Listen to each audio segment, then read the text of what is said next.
Because that's the thing. If this movie wasn't all in CG, a good chunk of it would have to been. Because they would not have just filmed that outright. It would have cost hundreds of millions of dollars to film that.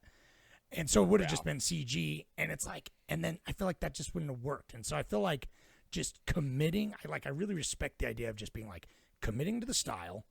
And then that way you could just lean into it for everything. And so when something is over the top CG action sequence, especially that chase scene and the really fucking other dope pirate sequence, like in the flashback when he's explaining the pirate sequence. That's when they're on the sand and it becomes sails, an ocean and he's talking about it. It's fucking, that's dope. The sails get intertwined in the pirate ship, but I'm like, that could never happen realistically.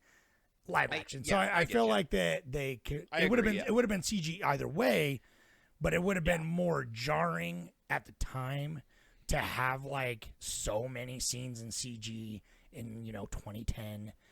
It's like it would have looked like this, but then with live action cut in, it would have been way more jarring.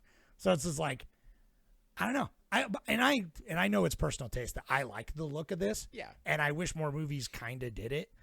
Because I feel like you could, like I said, to me it feels like 3D rotoscoping, where it's like not quite, Planet of the Apes style realism or fucking, Jon Favreau goddamn fucking Lion King style of quote unquote animated. Like this still is firmly feet in animation, but with like animation that wishes it was a live action when it grew up. Like, you know what I mean? It's like animation really trying to intimidate.